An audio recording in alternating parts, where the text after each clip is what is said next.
Welcome back, y'all. It is Big Shoulders. Today, I wanted to talk about it's really a topic that we always intended to cover.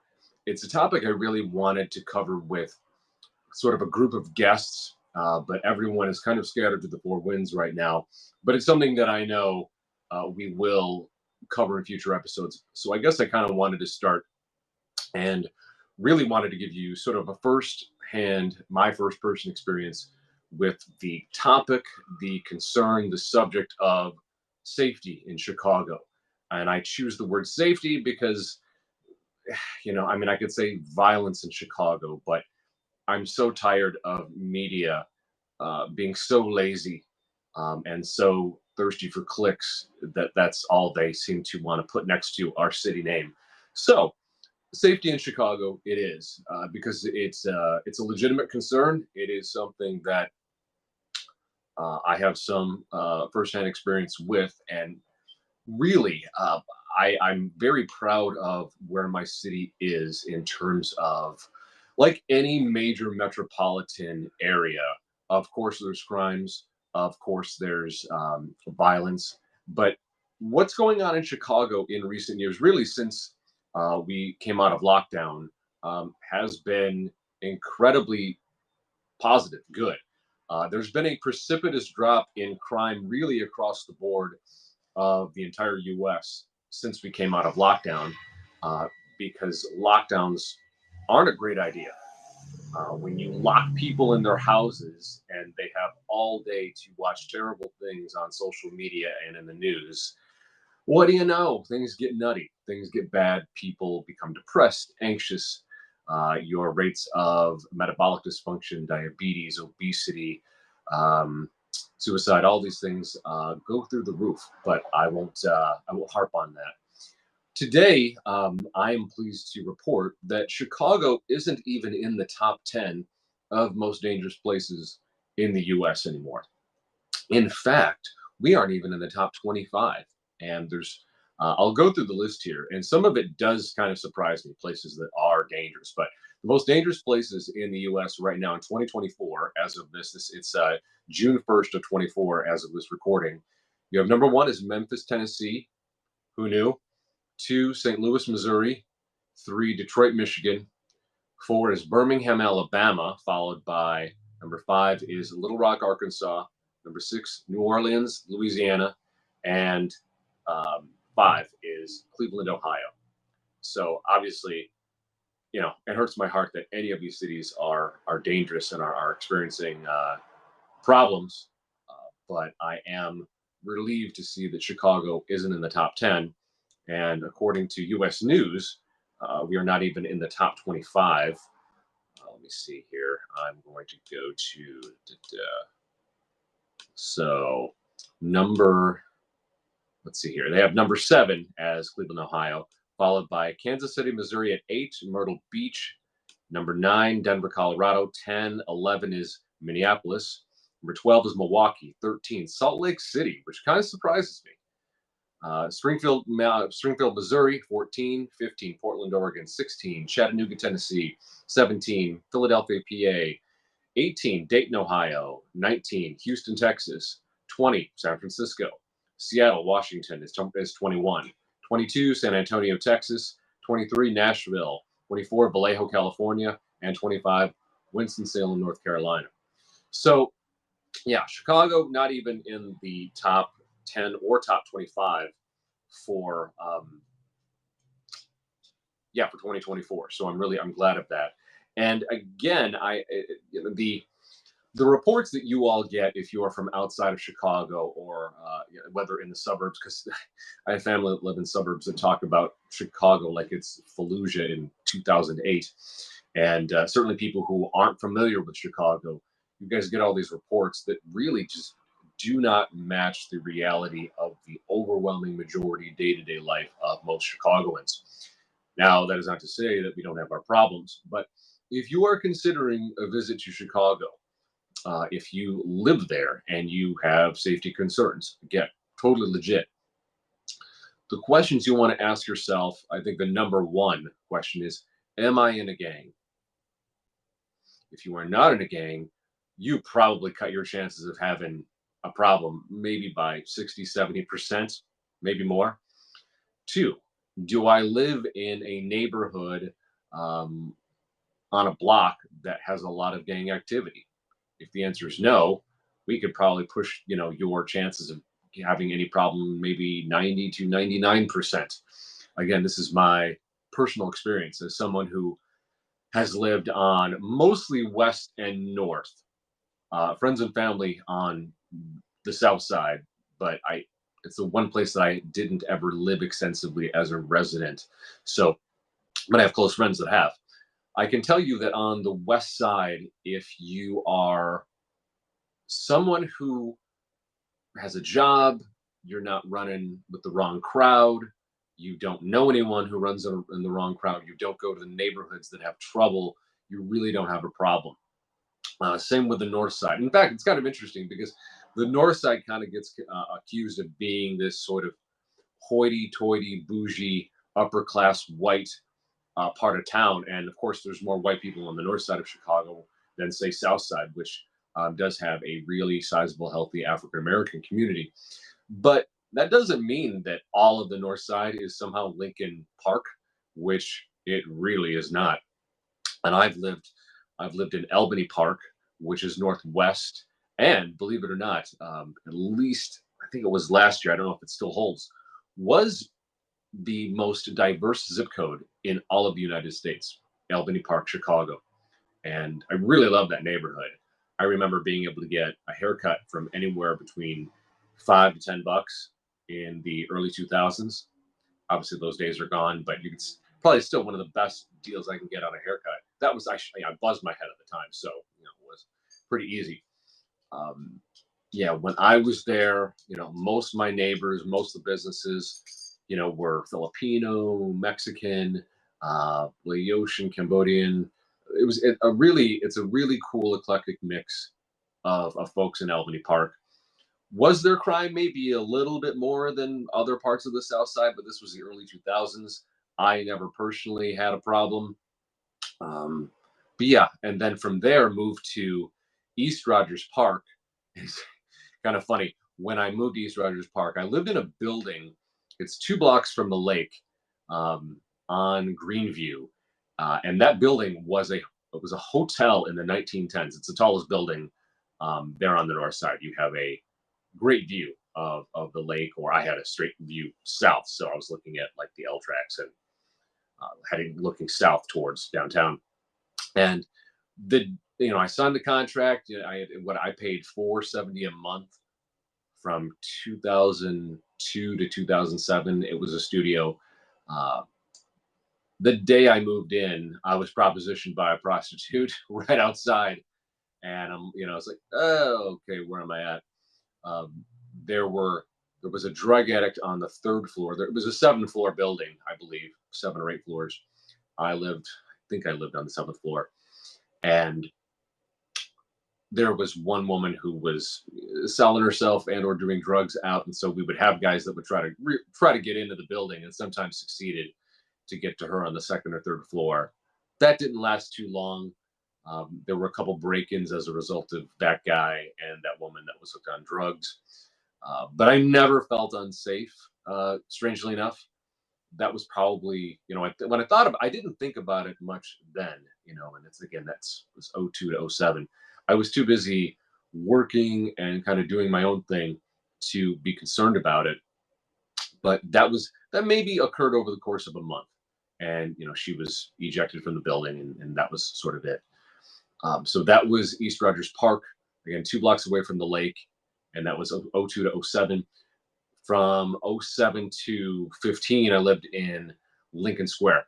Lincoln Square is a north side neighborhood just off of the Western Brown Line, right sort of northwest of Ravenswood, which is now a really killer, attractive neighborhood. And then right next to Andersonville, which is our historic Swedish neighborhood, also for a long time was sort of a lesbian neighborhood. I love going and getting spiced wine all around the holidays in Andersonville, a place called Simon's. It's Simon's Tavern. They make a really great spiced wine. Especially on cold days. You go in, you get yourself a mug of that, and it's like drinking grandma's hug. It's just really great. But let's see, what was it, within the first month of moving into the place I lived in Lincoln Square, um, I rolled up. I saw two kind of shady looking folks going into. So I'm in the back of my building where the parking spaces are, and I pulled up. And at the time, I wore a suit for the job that I had, and I saw these two people. I hate to judge it, but they look like real white trash, looking back at me, and immediately judging me because I was wearing a suit, and at the time I had a pretty decent car, nothing fancy. Well, I was in a hurry. I had picked up my dry cleaning, ran in, forgot to hit the button to lock my car. In the time that I went upstairs to put my dry cleaning away, grab something, some quick food on the go to get to work, they had cleaned out my car of any change that I had. I think I lost at the time it was what, an iPod Shuffle. They cleaned me out, and I know it was them. I just, I know it was them. There was nobody else in that building. I knew most of the people there that were that way at all. This really decent, immigrant folks that lived in that building in Lincoln Square. And there was one other incident, and the minute they were, their lease was not renewed, which was like within a few months of me moving in, no problems. So, um, yeah. So, do things happen? Yeah. Did they happen to me? Yeah. But I never felt unsafe. It was kind of a petty theft thing, and my fault for not locking my car there. But really, if you take precautions, and I get it, and then I was there from '07 to 2015, so that's 8, 9 years that I was there. Never had any other problem. So, per the amount of time I was there, having one incident up front, just like when I lived in East Rogers Park, and having no other issue the whole rest of the time. That's pretty good, especially when you hear much worse stories in media about Chicago. So, yeah, really, really loved Lincoln Square. If I did move back to the north side, I would strongly consider moving to back to Lincoln Square. Lincoln Square is an old school German neighborhood. We have the Donk House, the German Cultural Center, Himmel's Restaurant. It's a great, really family oriented, mom and pop strip of a neighborhood. But yeah, didn't really have problems there. The only time I really saw issues when I was at UIC, that's the University of Illinois at Chicago, in the late '90s, early 2000s. I did occasionally, I saw two fights over the course of my time there, and I was on West Campus, despite the fact that I was not a med student. I lived on West Campus because the medical students, the engineering students, were more focused and frankly easier to live with than on the east side of campus with the liberal arts kids that really just at the time just didn't feel like serious about anything. They never slept, and I like sleep. Even when I was a kid. Anyways, I did see a couple of fights west of the Polk Street residence, on the west side of UIC campus, and I saw a few fights where guys were hit and landed, bounced off the concrete or bounced off the curb and did not get up. I believe one of them, the guy was in a coma. I don't know if he came back. The other guy, I have no idea what happened to him. But this is okay. So, that was, again, two incidents in a very short amount of time. That part of town was still pretty sketchy at the time. The West Side has changed a lot with the real growth of the West Loop, the near West Side.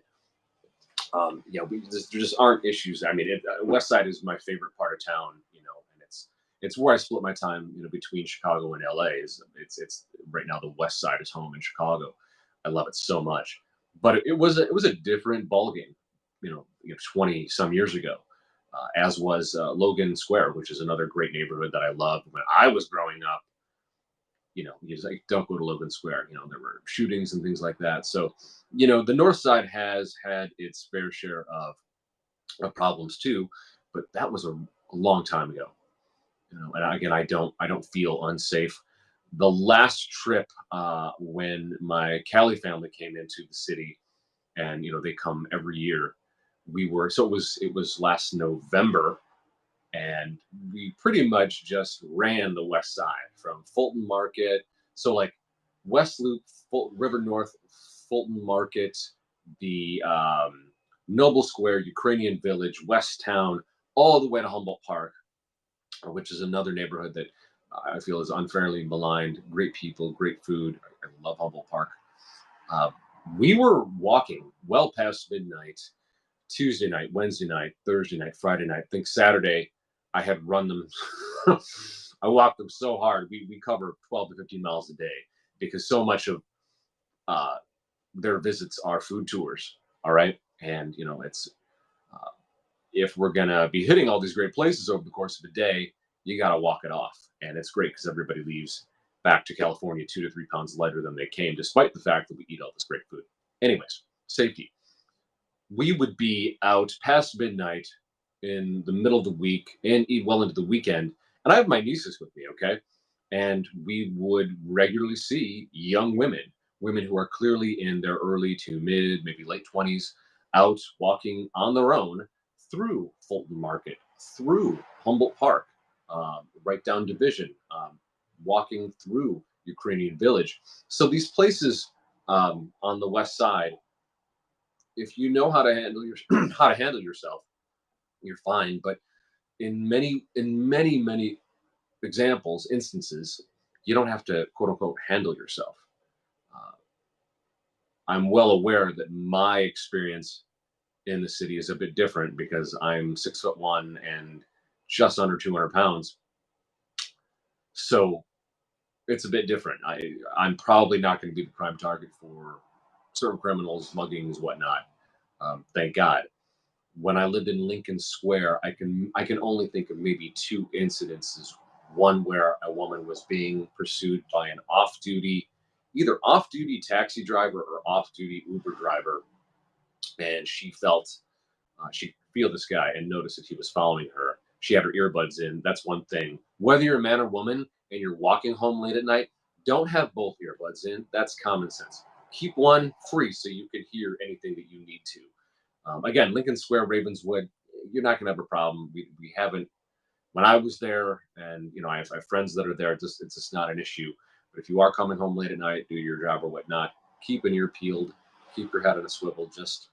But again, only two incidents. This creep was following this woman, and then another one was an attempted home break-in. Turned out the guy was high and was breaking into a home where clearly everybody was home, lights were on, police were called, no damage outside of like a busted window. So there's that. I did have a friend, one of my friend's father had his Mercedes stolen on the west side the first time I lived there. So like early 2000s, he had a beautiful green Mercedes with all of the ornamentation. The badge was all sort of gold.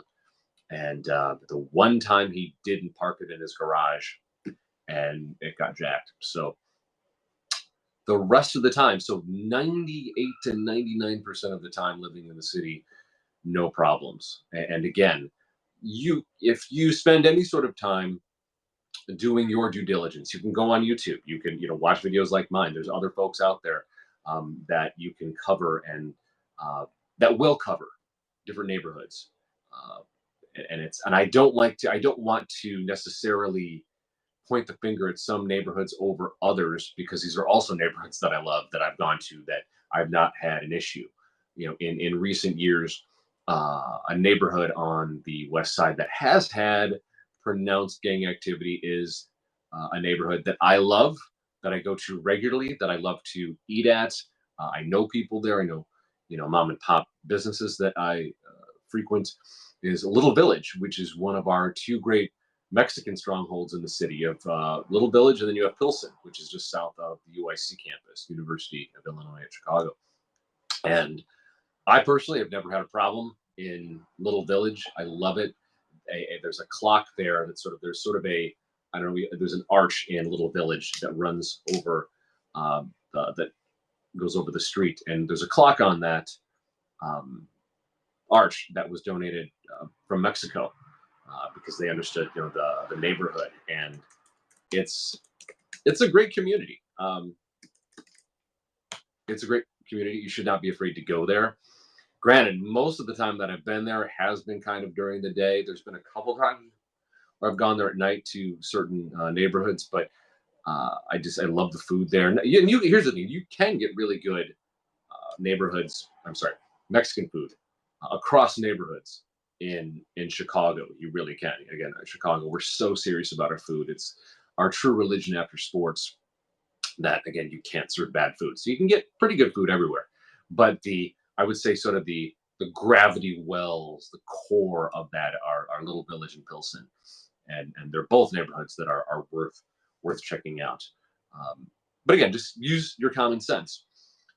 The other thing is, people will talk about downtown. There were a few incidences. What was it? Either earlier this year or last year, when just young kids who had nothing else better to do kind of came downtown and caused a ruckus and did some damage. That's really rare. That doesn't happen. There were a few street takeovers that happened with regard, kids, with their super vehicles. I've seen more of that in LA than Chicago. Again, it's pretty rare. But again, these things hit media, and because we're in this adjustment period where newspapers and traditional media outlets have really lost viewership, they've doubled, tripled, quadrupled down on if it bleeds, it leads, anything sort of sensational. So that's what they're going to do. And you know, think of any other city in the U.S. and they're going to have problems. Like, for example, like I will see, like I've been annoyed with Joe Rogan lately because he only brings up Chicago in relation to trouble on the South Side or historic trouble on the South Side, as if the South Side doesn't have great culture, great people, great food. Peter Sentinello, who has a massive channel here on YouTube, he did 4 episodes in Chicago and did nothing but cover the negatives. He didn't once touch on great history, great culture, great architecture, great food. It was negative, negative, negative, negative, which was very different from his time in Pakistan, where he was super, super, and Saudi, super respectful. So it's interesting that when Peter Sentinella goes to places like Chicago and San Francisco, only the bad manages to make it onto his edits. But when he goes to other countries, suddenly, he has the utmost respect and understanding for their ways. That just doesn't get translated to places like Chicago. So fuck that guy. Anyway, yes, there are safety, legit concerns, but most places, especially if you're somebody who lives there, most people work day jobs, and even people who don't, people who do like overnight warehouse stuff. You go to work and you go home. There aren't a ton of well-adjusted adults with responsibilities, with jobs, with families that are hanging out all hours of the night on the streets in most neighborhoods. It just doesn't happen. Chicago is a city that works, and that might sound redundant. Like, yeah, doesn't everybody work? Yeah, but Chicago, we work hard and we play hard. If we're not working, we are with friends in a cafe. We are out in one of our 700 parks, by the way, in the city. We did a beautiful job. The turn of the was at the turn of the last century, or maybe it might have been earlier than that, dedicating parkland. Chicago is a city in a garden. That's we're the city of big shoulders. We're the windy city, but we're also known as the city in a garden with all of our trees and all of our parks. So yeah, they're playing sports in parks. They're in cafes. They are having a drink with a friend. They're grabbing a burger or a beef with someone.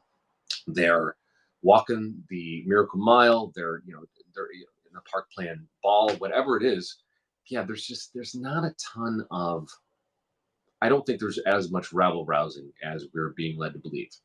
Is there? Yes. Is there gang activity? Yes. Those are things, though, that can only be solved within the culture of people. When fathers want to reclaim their moral responsibility to their children that they have abdicated, and I'm My dad left when I was 11. My mom turned into an addict. So I know how that is. When that changes, these neighborhoods will change.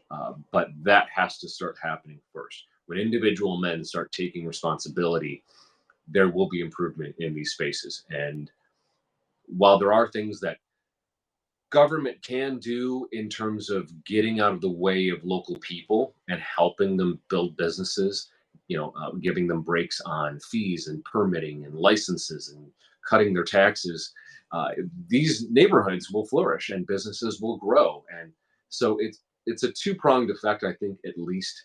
Men taking responsibility for the children they bring into the world, coupled with government getting out of the way as much as possible of people who want to build businesses, want to improve their communities. You get those two things going, whether it's in Chicago or elsewhere, things will improve.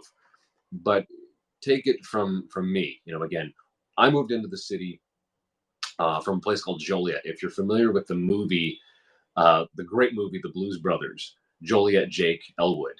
Jake was in prison in Stateville Prison in Joliet. And so that's where I was born. We moved into the city in the mid 90s, and had been there ever since. So yeah, it's not the 90s anymore. Like, for example, a place like LA, we all remember the 92 riots. We know the things that all the great West Coast rappers from LA rapped about through the 80s and through the 90s. LA isn't necessarily like that anymore.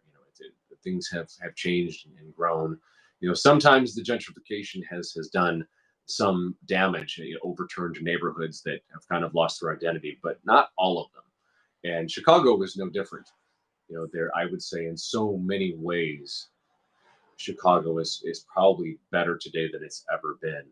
We have more skyscrapers going up. We have more people in neighborhoods from the south, the west, to the north sides that have taken it upon themselves to improve their communities. They're not waiting for the city to, give these communities back money in the form of their own tax dollars that they paid, to make improvements. They're getting together.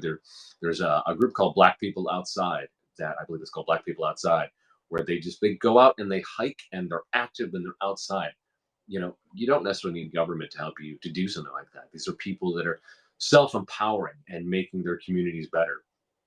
Like I said, the West Side has really, while Little Italy and Greektown have sort of shrunk a bit because the people that run those places, their kids aren't interested in taking over the restaurants, and so those neighborhoods have shrunk a bit. They're also safer. Ukrainian Village, Noble Square, parts of West Town are more Filipino than they've ever been. You have, where we're at on the West Side, I can walk to 5 Filipino restaurants with no problem. One of which, Kasama, has a Michelin star. Really proud of those folks. So it's Chicagoans taking chances on themselves, taking action to improve their lives, um, building businesses, building restaurants, building community through hiking and going outside and athletics and all of that. It's really it's a good feeling, especially growing up through so much of times that were rougher. I mean, obviously, being a kid growing up in the 90s with the Bulls dynasty was amazing. But there were parts of Chicago I couldn't go then that I can go now, where I have friends that live in absolute peace, and that's pretty cool. Do we still have our trouble spots? Yes, but I mean, even places like Inglewood, which has always had good people, and all that, but has had its share of trouble, um, is turning around, and it's people on the ground in those communities that are doing those things. Now, chances are, if you're visiting Chicago, you're probably not going to Inglewood. You're probably not going to Little Village. You're probably not going to Albany Park. A lot of these neighborhoods. So it's not something you have to worry about. Don't make the mistake of getting trapped downtown, please. If you do decide to stay downtown, fine. There's a lot of cool stuff there. You've got Millennium Park. You have the Magnificent Mile. But while there are mom and pop restaurants and all that, breaks my heart when I see there's this couple. He is English and she's Portuguese. I'm blanking on their names right now. And all they did, at least what made their cut was their edit was them eating at places like Starbucks Reserve, and which is cool, and the Corner Bakery. And I'm like, you are in one of the great food cities of the world, and you're eating at chains. Ah. So do your due diligence before you go, and not just with safety. Go and look up, eat like a local Chicagoan, or what are local spots that you should go to, and when you're here, ask people, hey, where what part of the city do you live in? Okay, what's great there? Don't be afraid to get that CTA pass, and you should not be renting a car and taking Ubers all the time. You should get a CTA pass when you get off the plane at O'Hare or Midway, and ride the rails, and pick a neighborhood off the green line or the brown line or the blue line, and check it out. It's Chicago again is a city of neighborhoods, which also sounds like, well, duh, every city is a city of neighborhoods, right? Yes, but Chicago even more so, because you can hop off almost any stop of the CTA trains and find a cool cafe, tavern, restaurant, park. It's just it's really well saturated. We're extremely well planned city, and we are, as far as I'm concerned, a very safe city. Again, you have young women in their 20s walking around parts of town well past midnight without a care in the world, and having no problem. It was important for me, especially for my nieces, to see that when they were here with us last time in past November. So again, not really anything to worry about. So yes, the media is always, always, always going to lead with the negative. It's sort of their nature. But don't allow that to color your perceptions, because there wouldn't be. So there's like what, 2.7 million people within the city limits of Chicago, right? Chicago metro area, or what we call Chicagoland, is closer to about 10 million people. These are 10 million people that, for the most part, live, work, play, and don't have a problem. So don't allow the media to crawl into your head and stay there with negativity, like they do with most things. Same thing with social media. There's choose Chicago, Chicago IG, Chicago history. Um, there's a whole bunch of great pages on Instagram that I follow, that are always highlighting the different events in the city, the different new cool restaurants, the old standards that we all love. So you really don't have anything to worry about. And again, my offer is always open. One of the things, I don't know that I've done it consistently, but I'm going to make an effort going forward, that anyone who watches my channel and anyone who's interested in making a trip to Chicago or wants to plan a trip to Chicago, I am available. You can follow me on Instagram at King Sing. It's KYNGSYNG on Instagram. Feel free to message me, and I am, or comment below with, I don't know, a way to reach you or whatnot. I am happy to create an itinerary for you in your first or 10th trip to Chicago, where I can help you sidestep all of the tourist nonsense.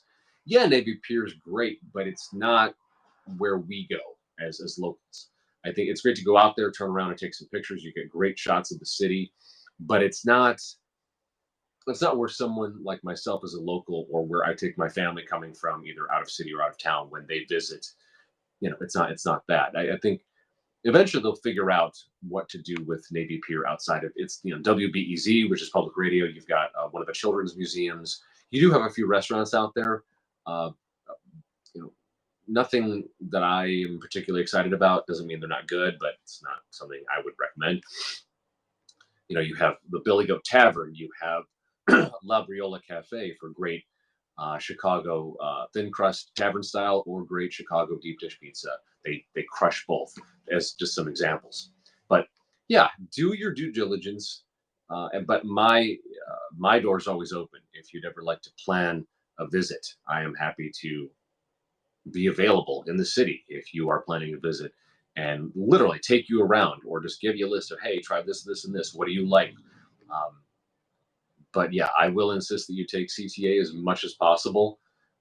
You obviously take Ubers if you need to get some, like I remember I was with my cousin who was in Evanston, and he was taking me and my California family, showing them the all the John Hughes homes that were used, from like 16 Candles to Ferris Bueller to Home Alone, all that. And our plan was to go to the oldest pizzeria in Chicago, Vito and Nick's on the south side on 94th. So we weren't, if we decided to take CTA from Evanston, which is north of the north side of Chicago, that would have taken a while. So yes, we did drive, but outside of that, that was about it. The rest of it, we took public transit, which is safe, reliable, despite the fact that people will tell you different. People are always telling me, man, it's just really terrible. I remember when I had first come back from LA after an extended period away from the city, and everybody was telling me horror stories about public transit. And I was on the Western Avenue bus for most of it, because I was like running between Albany Park and Southside, uh, Bronzeville, and the I would just take the Western Avenue bus and then hot trains if I had to. But all of my trains, all of my buses were minimum 10 to 15 minutes ahead of schedule. Always. I never waited at all. I think there was maybe one stop on the red line with my family, and this was 2, 3 years ago. Didn't really have a problem with that. So yeah, again, and all the people that were telling me that CTA had fallen behind and had fallen apart, uh, almost never take it. I live on CTA, so I don't. I'm just not seeing that. So yeah, I hope that helps. I hope that I can be an ambassador, and design some itinerary for you all that have watched the channel and have a real interest in getting to know the real Chicago, because it's not necessarily what you are getting in media. Do we have our problems? Absolutely. Find me a city that doesn't. But again, Chicago is no longer in the top 10 US cities that are most dangerous. We're not even in the top 25 anymore.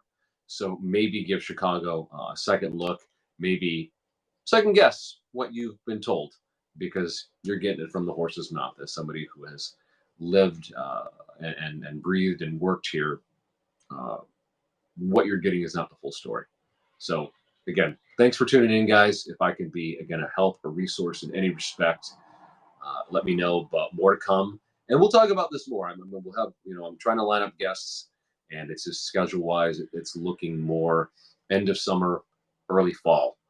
But I do want to keep highlighting our great fellow Chicagoans, the incredible talent, the incredible personalities that the city has to offer.